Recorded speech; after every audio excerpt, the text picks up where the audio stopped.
സങ്കീർത്തനങ്ങൾ അധ്യായം 12. കർത്താവെ സഹായിക്കണമേ, ദൈവഭക്തർ ഇല്ലാതായിരിക്കുന്നു, മനുഷ്യ മക്കളിൽ വിശ്വസ്തരാരും ഇല്ലാതായി. ഓരോരുത്തനും അയൽക്കാരനോട് അസത്യം പറയുന്നു.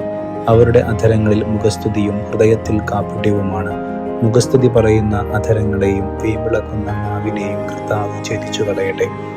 നാവുകൊണ്ട് ഞങ്ങൾ ജയിക്കും, അധരങ്ങൾ ഞങ്ങൾക്ക് തുണയുണ്ട്, ആരുണ്ട് ഞങ്ങളെ നിയന്ത്രിക്കാനെന്ന് അവർ പറയുന്നു.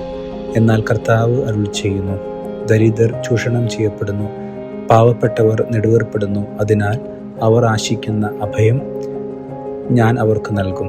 കർത്താവിൻ്റെ വാഗ്ദാനങ്ങൾ നിർമ്മലമാണ്, ഉലയിൽ 7 ആവർത്തി ശുദ്ധി ചെയ്തെടുത്ത വെള്ളിയാണ്. കർത്താവെ, ഞങ്ങളെ കാത്തുകൊള്ളണമേ, ഈ തലമുറയിൽ നിന്ന് ഞങ്ങളെ കാത്തുകൊള്ളണമേ.